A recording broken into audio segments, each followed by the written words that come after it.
sem enxada, não lhe dá nem a chave. E você vai dizer, como que eu vou fazer essa limpeza se eu não tenho nem os materiais de limpeza? É tipo que alguém lhe pede para você sacar o dinheiro dele e não lhe dá o cartão, porque a biometria é pessoal. A única coisa que alguém pode levar seu e meu é o cartão com a nossa senha. Deus não vai chamar alguém, não vai escolher alguém e não vai fazer essa pessoa conhecedora de que ela precisa orar para ter vitória. Porque é a oração que tira do caminho as barreiras. É a oração que fortalece a nossa fé em quem Deus é. É a oração, é a oportunidade que Deus nos dá de guerrear armado, porque sem ela estaremos sem o cartão de alguém que pediu para sacarmos o dinheiro. Estaremos sem a enxada e sem a pá de alguém que nos pediu para capinarmos o quintal. A oração é tudo na vida do homem, irmãos. E no início, quando o homem começa a orar, parece difícil. Por quê? Porque orar não alimenta a carne. E tudo que for de Deus para a nossa vida, nós teremos dificuldade em fazer. Eu falei na semana passada, por isso que nós pegamos na Bíblia e dá sono, e isso acontece comigo também. É por isso que nós ajoelhamos. Quem nunca dormiu no joelho? Não é porque o diabo está na pessoa, não.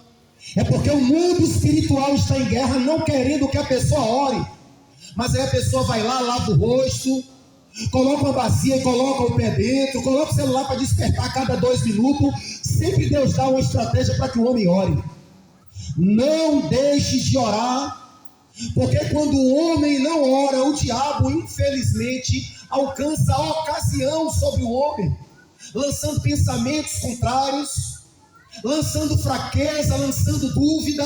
Mas quando o homem ora, foi como eu falei aqui, como Jó. A Bíblia diz que Jó não sabia o que os seus filhos haviam feito, mas todos os dias ele chamava os seus filhos e conforme o número deles, ele os santificava. Jó orava pela sua casa, Jó orava pela sua família. Por isso que Deus provou e aprovou Jó.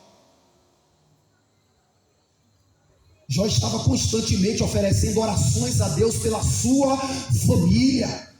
Independente de você ser crente, apresente a tua família aos pés do Senhor. Profetize que seus filhos é uma bênção do Senhor. O seu filho está dormindo, você está com a mão dele, com a mão nele, dizendo: meu filho é uma bênção. Eu profetizo vida, eu profetizo obediência, porque a oração do justo tem poder. E principalmente a palavra dos pais sobre os filhos. Principalmente a palavra que um pai libera sobre um filho. Tem filhos que até hoje estão em caminhos errados, porque os pais sem sabedoria liberaram palavras negativas. Não vai ser ninguém, esse daí vai seguir o pai aí, ó. E não tem a sabedoria de dizer: eu profetizo que esse daí vai ser diferente. Porque Deus disse que aonde o homem da fé colocar a mão será abençoado, irmão. Deus disse que o poder da bênção e da maldição está na língua. É por isso que a Bíblia diz no livro de Tiago: não saia da tua boca, no livro de Efésios 4, 29, não saia da vossa boca nenhuma palavra torpe, palavra tola, mas só as que for boa e transmita a edificação para os que ouvem. É por isso que a Bíblia diz no livro de Tiago 1, 19, se não me falha a memória: seja todo 1,13, seja todo homem tardio para falar, tardio para se irar e pronto para ouvir.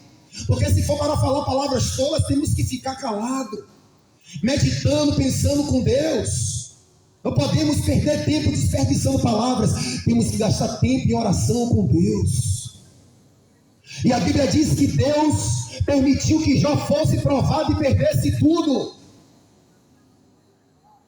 E como Jó perdeu tudo, mas como eu falei no início, ele não desistiu de Deus por saber quem Deus era. Deus disse: foi aprovado. Todos que têm um chamado por Deus são provados. Agora só são aprovados os que sabem quem Deus é e sabem que tem o chamado. Porque é verdade que tem muitos que são provados e não são aprovados, porque não sabem quem Deus é e não sabem o seu chamado. Porque qual soldado que está na guerra toma um tiro e vai se lamentar: o meu general é ruim, me trouxe para a guerra, para que eu tomei um tiro? Se ele sabe que ele está ali sujeito a tomar um tiro. E nós sabemos, porque Jesus não nos enganou. Ele disse: no mundo, vocês que são meus discípulos, tereis aflições, mas tenha bom ânimo, e não vos oprimais, não vos atribuleis, nem desanime, porque eu estou convosco e eu venci o mundo. E se você estiver com Jesus, você vencerá. Porque Jesus não é homem que minta, nem filho do homem que se arrependa. E ele deu vitória a Jó ou não deu? Falaria Deus alguma coisa e não cumpriria? E ele restituiu a Jó tudo, 10 vezes mais. E os filhos que Jó tinha 10, ele não deu 20. Por quê? Porque os que já morreram não deixaram de existir, porque a alma do homem é eterna. Os que já morreram estão aguardando o dia do julgamento. Deus deu mais 10, fortalecendo o ensino bíblico de que quando o homem morre, ele sai do meu ponto de vista da existência de carne humana, mas ele continua vivo, existindo para Deus, porque Deus não é Deus de mortos, Deus é Deus de vivos. E isso é ensinamento da Bíblia. É por isso que aqueles que estão em Cristo têm esperança de, após a morte, ressuscitarem para alcançar a vida eterna, porque ele morreu para mim e para você, mas para com Deus ele vive. Ele continua vivo, louvado seja Deus, aguardando o prêmio da soberana promessa e vocação de Deus em Cristo Jesus. E lá na igreja de Tessalonicenses, os irmãos que foram novos convertidos estavam sendo desanimados com o pensamento de que o que eu vou fazer servindo a Jesus se depois que eu morro nada mais acontece. E Paulo escreveu à igreja de Tessalonicenses, aos irmãos novos convertidos, neófitos na fé, para que eles pudessem ter a consciência e o coração alimentado pelas promessas de Deus, de que, havendo o homem morrido uma vez, ele está aguardando o dia do julgamento, porque a Bíblia diz que Deus enviará os seus anjos com forte clangor de trombeta, e reunirá todas as nações diante de Cristo, e aqueles que morreram em Cristo hão de ressuscitar e comparecer diante do tribunal de Cristo. E o apóstolo Paulo disse aos Tessalonicenses: escrevo-vos para que vós não sejam ignorantes quanto àqueles que dormem. Porque os que morreram não é morreu e acabou, é morreu sabendo o que os seus atos fizeram aqui na terra, e que agora o que vai lhe esperar é a consequência, é a retribuição do que cada um fez segundo as suas obras. E Paulo disse: não vos desanime, porque Jesus vai voltar, essa é a promessa dele e de Deus. Glória a Deus. E quando ele voltar, o que aconteceu com ele acontecerá conosco. Se vós crerdes que ele morreu e ao terceiro dia ressuscitou dentre os mortos pelo poder de Deus, Deus trará em sua companhia todos os que dormem. Aleluia. E essa é a esperança da igreja. A esperança dos crentes não morre quando o corpo é afetado por uma bala perdida, porque a nossa esperança está no céu, e ele disse: eu voltarei para vos buscar. A nossa esperança não murcha, a nossa esperança não morre, é Cristo, a esperança da glória, a esperança da vida eterna. Aleluia. Essa é a mensagem pregada nos últimos dias, que Jesus vai voltar e todo olho há de ver, os que estão na presença e os que estão fora, os que confessam e os que negam, os que escarnecem e os que servem hão de ver um fenômeno extraordinário acontecer, e o jornal não vai registrar, o jornal não vai gravar essa cena. As tecnologias mais avançadas do mundo, como os homens estão colocando uma máquina debaixo da terra chamada CERN, que vai de uma extremidade à outra da terra, tudo isso com o fim de monitorar a população, mas as tecnologias vão falhar quando Jesus voltar, e a Bíblia diz: os reis, os grandes, os poderosos se esconderão nas cavernas e dirão aos montes: caiam sobre nós, e esconda-nos o rosto daquele que vem e está sentado no trono. Aleluia, Deus vive. E os homens irão tremer de medo, irmão, porque hoje podem zombar de Jesus e Jesus não liga. Porque Jesus não é eu que é sentimental. Ah, porque você disse que eu sou ladrão, sendo que eu não sou. Jesus sabe muito bem quem ele é. Aleluia. Quando ele estava aqui, cuspiram nele, bateram na cara dele, chamaram ele até de demônio. Imagina você chamar o Filho de Deus de demônio. Se eu e você estivesse lá, queria até defender Jesus, demônio é você. Mas Jesus disse a Pedro: guarda-te, não preciso de defensor, porque meu advogado está no céu. Aleluia. Guarda-te, porque eu sei de onde eu vim e para onde eu vou. Essa confiança, nós que servimos a Deus, estamos na palavra, temos que ter. Da onde vemos e para onde vamos. Jesus disse: se eu quisesse, eu oraria ao Pai, e Ele mandaria Pedro, neste momento aqui, mais de 12 legiões de anjos. Porque a guerra é espiritual, não é carnal. Não temos que lutar contra carne e sangue, mas contra principados e potestades que atuam nas regiões celestiais. Aleluia. E somente com o poder de Deus é que o homem vence na terra. Oh, aleluia, Deus. É o poder do Espírito Santo. Amém, meu É o poder da palavra de Deus operando ativamente sobre a vida de alguém que está com a consciência limpa pela fé em Deus, porque a sua vida está na palavra.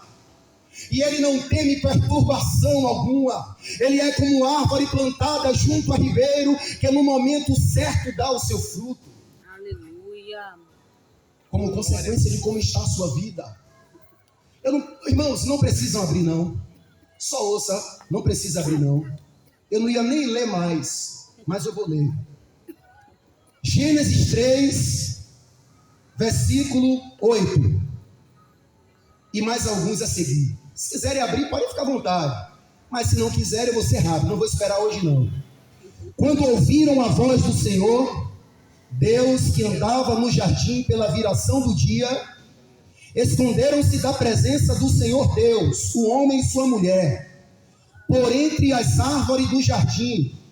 E chamou o Senhor Deus ao homem e lhe perguntou: onde estás? Ele respondeu: ouvi a tua voz no jardim, e porque estava nu, tive medo e me escondi. Olha que concordância com tudo que nós estamos falando aqui, desde quando ligamos esse som. Que Deus é o Criador e detentor de todo o poder. E o livro de Gênesis tira toda a dúvida de quem não quer ficar enganado. Porque, como foi dito, a Bíblia foi escrita por homens, mas homens inspirados por Deus. E uma prova de que a Bíblia, ela teve uma intervenção divina, é que ela foi escrita por vários autores, mais de 40, e por mais de 1.500 anos de existência de um para o outro. Exemplo, eu escrevi o livro de Gênesis, vivi hoje. Você escreveu o livro de Apocalipse e viveu há 1.500 anos atrás. É a linha que interpassa o primeiro autor ao último da Bíblia, e se você for ler, ela está intrinsecamente sintonizada no seu assunto. O centro da Bíblia é Jesus. A mensagem central é arrependimento que segue salvação. E a Bíblia do livro de Gênesis, ela começa não colocando dúvida em ninguém, mas afirmando, tirando todas as perguntas, dizendo: não foi Deus, será que foi Deus que criou o céu? Ela começa afirmando e dizendo: no princípio, houve um princípio, o Senhor criou, houve um Criador, e existiu também a matéria, o céu e a terra. Ela começa dizendo: no princípio criou Deus o céu e a terra. Aleluia. Contrariando a lei de Charles Darwin, que diz que o ser humano veio de uma evolução comum dos nossos ancestrais, que ultrapassaram o tempo e alcançaram vantagem aqui no mundo e evoluíram. Diferente da ideologia do padre chamado George, que disse que o mundo veio de um Big Bang, através de um átomo, algo que estava esquentando, explodiu e veio a matéria a existir. A Bíblia diz que Deus criou os céus e a terra. Aleluia. A terra era sem forma, a terra era vazia. Se Deus nos criasse e não deixasse na Bíblia as declarações registradas de como nós viemos a resistir, nós iríamos estar nos queixando. Se ele existe, porque ele não disse como eu vim? Que Deus ruim é esse que não me diz para onde eu vim nem para onde eu vou? Mas Deus, ele é tão fiel que ele diz o início e o fim da nossa vida, da existência da humanidade. Ele disse da onde veio o primeiro homem e ele fala da onde irá os homens, o fim dos homens. Ele diz como surgiu o primeiro e como será o fim do último. E a Bíblia diz: nos princípios criou Deus os céus e a terra. E o céu e a terra que Deus criou não tinha essa forma colorida, embelezada que nós vemos, porque as árvores não existiam. O firmamento que nós chamamos hoje de céu não existia. As luzes não existiam, as luzes naturais, a lua, as estrelas, o sol. E Deus foi dando forma ao mundo para que quando ele fosse criar um homem que já existia no seu coração, o homem encontrasse tudo pronto, de mão beijada, só para administrar. Só para que o homem pudesse governar sobre a terra com a graça de Deus. E Deus criou o grande firmamento, porque quando Deus criou o céu e a terra, aqui só havia água aqui na terra. E Deus disse: haja separação entre águas e águas, e a água fique parte em cima do céu, que é o firmamento, e parte embaixo da terra. E nós vemos água hoje no céu e embaixo. E quando Deus criou, e quando Deus fez separação das águas, as águas que estavam embaixo, que não havia terra, Deus disse: agora eu vou fazer aparecer a porção seca. E tudo fez Deus com o seu poder, porque a palavra de Deus é poderosa, e quando Deus falou, tudo teve que obedecer. É só os homens que não querem obedecer. É só os homens que não querem se sujeitar ao propósito. É só os homens que não querem viver as maravilhas. Mas a terra que não tem ouvido, o céu que não tem ouvido, quando Deus disse: faz aparecer, haja, e tudo houve. E Deus viu que era bom, sabe por quê? Porque quando Deus olha para a tua vida e fala algo e vê que você está se sujeitando, isso é bom aos olhos de Deus. Quando Deus disse: haja os dois grandes luminares, o maior para governar o dia, que é o sol, e o menor para governar a noite, que é a lua. E quando Deus falou, que houve, e viu Deus que era bom, porque toda vez que Deus fala e alguém obedece, Deus vê que é bom, porque Ele sabe qual é o resultado final de quem obedece. E hoje nós vemos esse exército do céu. Quando nós olhamos para o céu num dia de lua, de estrela, de sol, é um culto de adoração, irmãos, que nós estamos contemplando, porque a Bíblia diz que o céu proclama a glória de Deus. E o firmamento anuncia as obras das suas mãos. E tudo que Deus colocou em sua órbita bem organizado. E os estudiosos dizem que se o Sol tivesse um pouquinho mais perto da Terra, nós morreríamos queimados. Se tivesse um pouquinho mais distante, morreríamos congelados. Isso não é obra de uma exclusão. Isso é obra das mãos do Todo-Poderoso. Aleluia, meu Deus. Nada em vão, irmão. E se os astros que foram criados, os planetas, as galáxias, as constelações, não foram criados em vão, tudo com seu propósito de brilhar, de aquecer, de congelar, de dar fruto, de molhar, imagina o ser humano com o propósito de adorar. Com o propósito, louvado seja Deus, de buscar a presença de Deus em espírito e verdade. Tudo que Deus criou, a Bíblia diz que Deus disse: haja, haja, haja. Aí Deus disse: agora farei algo especial. Farei o cabeça federal de tudo isso aqui que eu criei. E disse: olha, não vai haver não, vai sair de mim. A Bíblia diz que Deus, Jesus, o Espírito da glória de Deus criacional, disse: façamos o homem a nossa imagem e a nossa semelhança.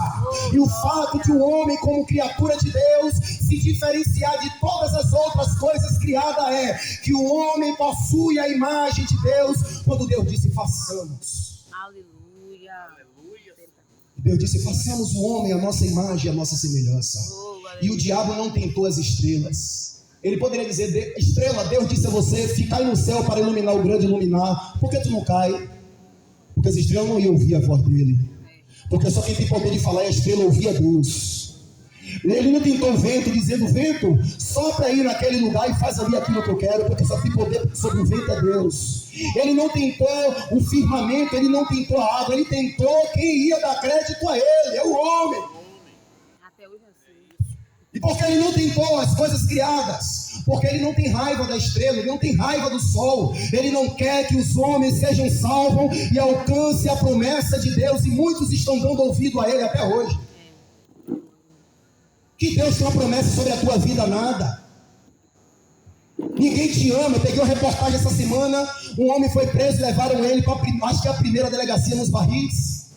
E ele lá dando a entrevista, ele disse: ninguém me ama. Eu queria usar droga e morrer aí, porque ninguém me ama, ninguém olha para mim. Eu já usei de tudo. O diabo colocou na mente dele de que ninguém amava ele. E sem saber ele que naquele momento eu e minha esposa estava orando por ele aqui em casa, dizendo: Deus tenha misericórdia. Sem saber ele que no dia seguinte nas nossas orações ele estava incluído. O que nós precisamos conhecer é a revelação do verdadeiro amor, porque o que nós precisamos, o vazio que há em nós não é de amor, mas é do verdadeiro amor. É por isso que a minha esposa faz de tudo para me amar e eu ainda acho ruim. É por isso que meu pai faz de tudo para me amar e eu ainda busco uma falta, porque o verdadeiro amor é o de Deus por nós. E Deus amou o mundo de tal maneira e deu o seu Filho único para que todo que nele crê não morra, não sofra condenação, mas tenha a vida eterna. Aleluia! Grande é o Senhor. E aí Deus cria um homem e Deus vê que o homem era a figura principal da sua criação. Deus fala: vou colocar no Éden.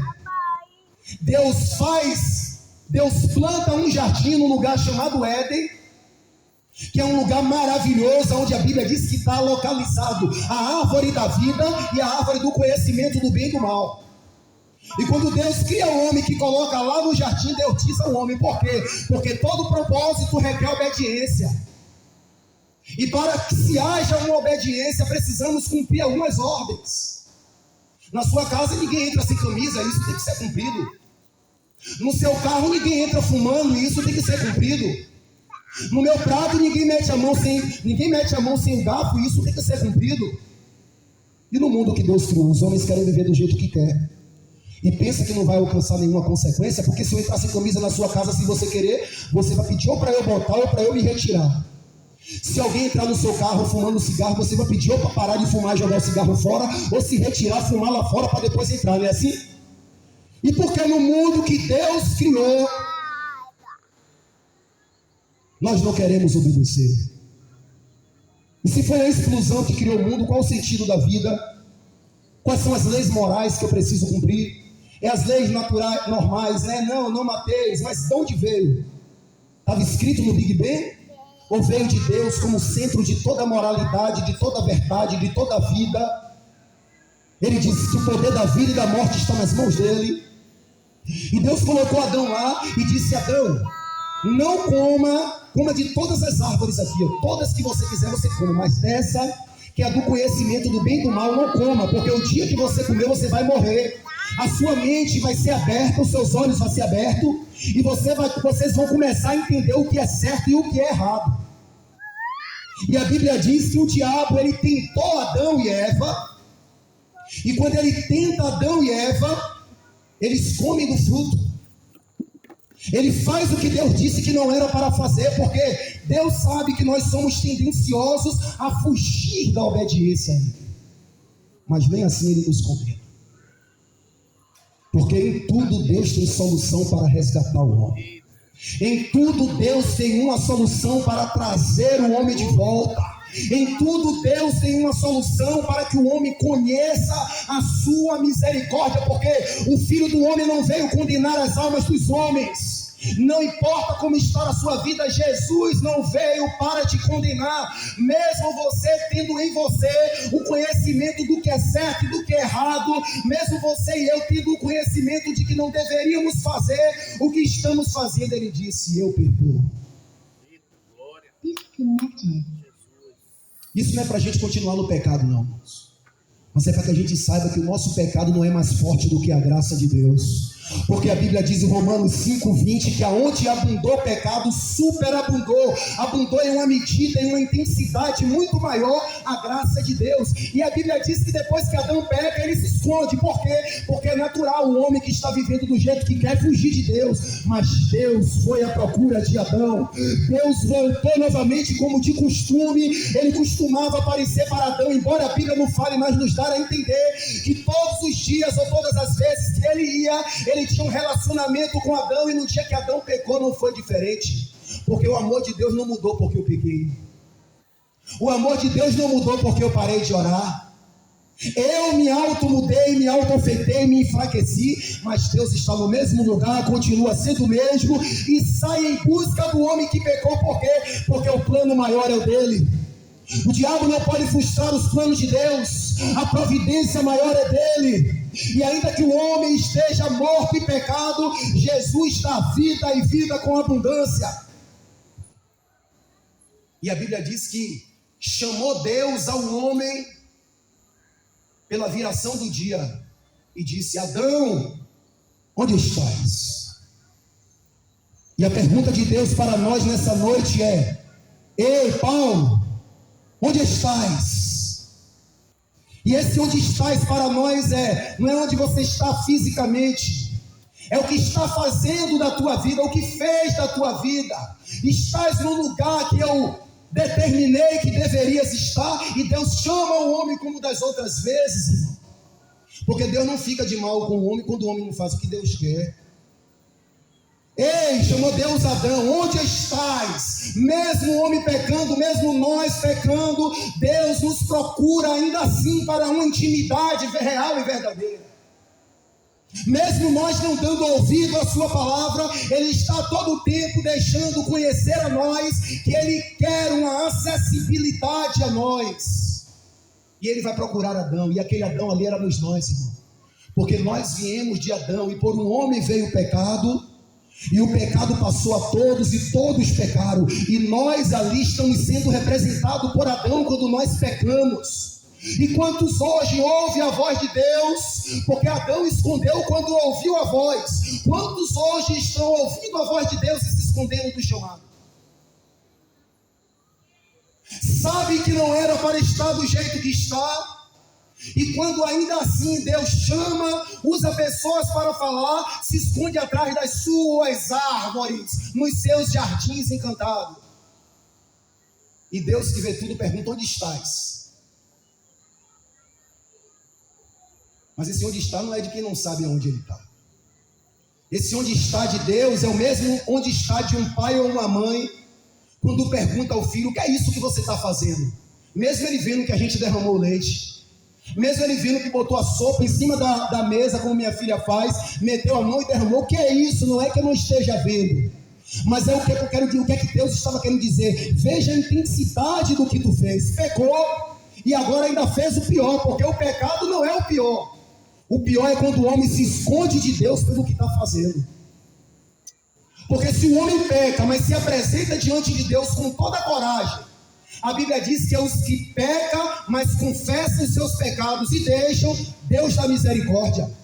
É por isso que quando Jesus estava no seu ministério aqui na terra, a mulher do fluxo de sangue, o Zaqueu pecador, a mulher cananeia, eles sabiam que Jesus era cheio de graça e disse: não posso ocultar o que eu fiz, eu vou até diante dele, porque sabia que dele saía virtude, dele saía poder, dele saía graça, e dele ainda essa graça para a nossa vida, irmão. Seja o que for que esteja te afligindo, apresente aos pés da cruz, diga a Jesus aonde está a tua dificuldade, e Ele vai tirar a tua muleta e vai dizer para ti: levanta e anda. Mas Adão não tinha essa compreensão, e por não ter essa compreensão, Deus não condenou, mas hoje nós temos essa compreensão. Adão não tinha a Bíblia escrita, Adão não tinha ninguém pregando para ele, foi o primeiro homem da terra junto com sua esposa. E nós temos tantas histórias na Bíblia, de homens que pecaram e esconderam, de outros que pecaram e confessaram, e Deus restituiu no seu cargo, porque quando o homem confessa e volta para a presença, Deus perdoa, a exemplo do filho pródigo. A Bíblia diz que o filho pródigo, depois que saiu da casa do seu pai, foi para um lugar distante e gastou tudo. Levou toda a sua roupa, mas aonde ele estava, ele não ocultou o seu pecado. Ele disse: eu vou voltar para o meu pai e vou confessar a ele que eu pequei diante dele e diante do céu. E quando ele está voltando, o pai nem ouviu nenhuma palavra dele, mas só em ver que ele estava voltando foi ao encontro dele. E o pai, quando chega de junto do filho pródigo, o filho pródigo quer dizer filho gastador, esbanjador, porque ele pediu ao pai a sua herança, saiu do lugar que ele deveria estar, da presença do pai, e foi gastar tudo lá fora. Então, por lei, ele não deveria ter mais direito a nada. E aí a Bíblia diz que quando ele volta, O pai vai ao encontro dele, abraça, beija, faz tudo que um pai de verdade, que nunca deixou de ser, que nunca perdeu a sua paternidade, embora ele queria perder a filiação. O pai nunca deixou o seu ar paterno, o seu senso de pai. Foi ao encontro dele, ele disse: pai, pequei contra o céu diante de ti. O pai estava dizendo: eu sei que tu já confessou, mas não vou nem dar sequência aí a esse assunto, não vou dar continuidade, porque não importa o que tu fez, não importa o que tu está fazendo. Pecou, mas se arrependeu. A Bíblia diz que o pai disse: traz o melhor anel e a melhor roupa. Mas quando ele saiu, ele tinha levado todas as suas roupas. Mas Deus, que está representado naquele pai, sempre tem maneiras salvíficas de vestir o homem novamente, porque aquelas vestes ali é justificação. Deus tem maneira de tirar do homem o pecado, por mais sujo que o homem esteja, e colocar ele de novo ao propósito inicial. Aleluia. Pequei contra o céu diante de ti. E a Bíblia diz que quando Adão peca contra o céu e diante de Deus, diferente do filho pródigo, Adão se esconde. E Deus vai ao encontro de Adão e diz: aonde estás? Adão disse: eu vi a tua voz e fiquei com medo, porque eu estava nu. Olha o que o pecado causa na vida da gente, irmãos. Aquele coração que era cheio de coragem, cheio de força e de alegria, quando se entrega ao pecado, vira um coração medroso, vira um coração frágil, vira um coração vulnerável. Por quê? Porque Deus não habita onde habita o pecado, só pode habitar um. E quando Deus criou Adão perfeito, quem habitava era o Espírito. Agora que Adão pecou, o homem deu espaço para a natureza do pecado. As suas obras começaram a ser malignas, as suas obras começaram a ser corruptas. Deus olhou e disse: olha, a única maneira que tu tinha de descobrir que tu estava nu era se tu desobedecesse, porque a única coisa que faz o que iria fazer você entender o certo e errado é o pecado. Tu comeu da árvore que eu disse para não comer? Aí ele, como não queria confessar, ele inventou desculpa: foi a mulher. Aí Deus foi até a mulher: por que tu fizeste isso? Adão disse: foi a mulher que tu me deu, ela comeu, me deu, eu peguei e comi. Deus poderia dizer: mas a ordem eu dei a você. Deus não falou, porque Deus não estava ali para procurar o erro. Deus estava para trazer a solução. Deus foi a mulher: o que foi isso que fizeste? Ela disse: foi a serpente. Deus não foi até a serpente e perguntou o que foi isso. A serpente, quando Deus foi, Deus decretou logo a sentença e disse: visto que fizeste isso, maldita és. Por quê? Porque Deus não tem conversa com o diabo, irmão. A conversa com o diabo é que ele já está condenado. A oportunidade de arrependimento é para os homens. Deus disse à mulher: olha, e aí começa todo o sentido do Evangelho de Cristo. Aí começa a ser anunciada desde Gênesis a mensagem da graça de Deus aos homens. Porque Deus disse à mulher: visto que tu fizeste isso, com dores tu darás a luz, o teu desejo será do teu marido e ele te dominará. E aí Deus acrescentou e disse: porém inimizade, mulher, entre a tua descendente, ou seja, os teus filhos, e a descendência da serpente. E Deus estava fazendo uma comparação entre os homens que viriam da mulher e a serpente que estava ali sendo representada pelo diabo, representando o diabo. E Deus disse: colocarei inimizade entre o teu descendente, mulher, e a descendência da serpente, ou seja, fazendo uma menção ao diabo. E Deus, quando falou que colocaria inimizade contra a serpente e a descendência da mulher, Deus estava apontando exclusivamente para Jesus, porque ele dá uma declaração que se cumpre na pessoa de Jesus. Ele disse: ele, a descendência da mulher, serpente, te ferirá a cabeça, e tu, serpente, a tua descendência vai ferir o calcanhar da descendência da mulher. E tudo isso se cumpriu em Jesus.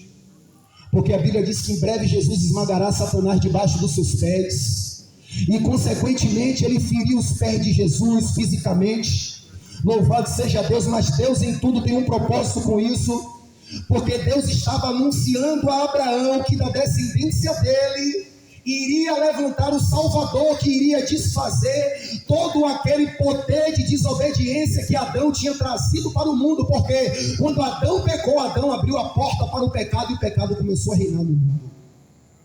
E a Bíblia diz: por um homem veio o pecado, mas por um homem veio a justiça de Deus. E quando Deus anuncia a mulher que da descendência dela nasceria um que esmagava Satanás, Deus estava apontando para Jesus. E quando Adão se escondeu de Deus, que Adão pegou folha de árvore, cozinhou e se cobriu, Deus tirou de Adão aquelas folhas de árvore, pegou um cordeiro, um animal, e cobriu ele com pele do animal, dando a entender que Deus é quem justifica e tira a vergonha do homem, cobre a nudez do homem. Aleluia. E Deus estava apontando para Jesus, irmão. Que não importa o que a gente tenha feito da nossa vida, a Bíblia diz que o Filho do Homem se manifestou para desfazer as obras do diabo. Aleluia. Assim como nós que viemos de Adão, porque toda a raça humana se originou de um casal, Adão e Eva. E nós que viemos de Adão temos o DNA do pecado. Quando Deus disse a Adão que da descendência da mulher e consequentemente dele, porque mulher não tem filho sozinho, não tem filho sozinha, quando Deus estava dizendo a Adão que da descendência dele viria um que salvaria ele e sua descendência dos seus pecados, Deus estava dizendo que Jesus viria destruir as obras do diabo e restituir e trazer o homem de volta ao plano inicial de que o homem seja perfeito. Glória a Deus. E Adão creu. Adão acreditou. Aleluia. E assim como nós viemos de Adão, irmão, e nascemos em pecado, a orientação bíblica é para que nós também venhamos ter a fé de Adão depois do pecado, porque Adão pecou e eu fui afetado. Mas só que Adão não vai para o inferno, não, porque Adão creu. Adão se arrependeu, voltou a ter comunhão, voltou a ter um encontro, creu na palavra. Deus tornou-o abençoar a ter filhos. E a Bíblia nos chama a atenção para que nós venhamos ter a fé do segundo Adão. Quem é o segundo Adão? Porque o primeiro Adão, criado da terra, trouxe o pecado. O segundo homem que a Bíblia diz que é semelhante, um tipo de Adão que veio do céu, trouxe a salvação. E se como Adão daqui da terra creu que da descendência dele viria um que esmagaria a cabeça da serpente e traria salvação, se nós crermos nessa promessa, através de Jesus, Deus nos dá de volta a esperança de vida eterna que o pecado tirou de nós. Porque quando Deus criou Adão e Eva aqui na terra, o homem era um ser eterno, não havia morte no mundo. Deus tinha criado o homem para viver eternamente. Deus não tinha criado o homem para sentir dor, Deus não tinha criado o homem para ficar enfermo, Deus não tinha criado o homem para morrer, mas a consequência do pecado é a morte, é a destruição, é a miséria, e uma prova disso é que tem um versículo em Gênesis que a Bíblia diz: e Deus tirou o homem do jardim para que o homem não estendesse a mão, tomasse da árvore, comesse e vivesse eternamente. E isso é um ato de bondade de Deus, porque se Deus deixasse o homem lá, o homem pegasse daquele fruto, comesse, o homem ia viver eternamente no corpo do pecado, sentindo dores eternamente, pecando eternamente. Deus, com um ato de misericórdia, ele já tinha todo o plano desenhado no seu coração, porque ele já sabia tudo o que ia acontecer. Antes que acontecesse, ele tira o homem de lá e diz: olha, para que o homem não tome da árvore e não coma, né? Isso significa que restou dentro dele ainda um desejo de comer da árvore da vida. Eu vou trazer Jesus aí, que é o descendente da mulher que esmagará a cabeça da serpente, e todos aqueles que nele crê não vai morrer eternamente, mas vai ter a vida eterna. E eu vou introduzir novamente no jardim do Éden.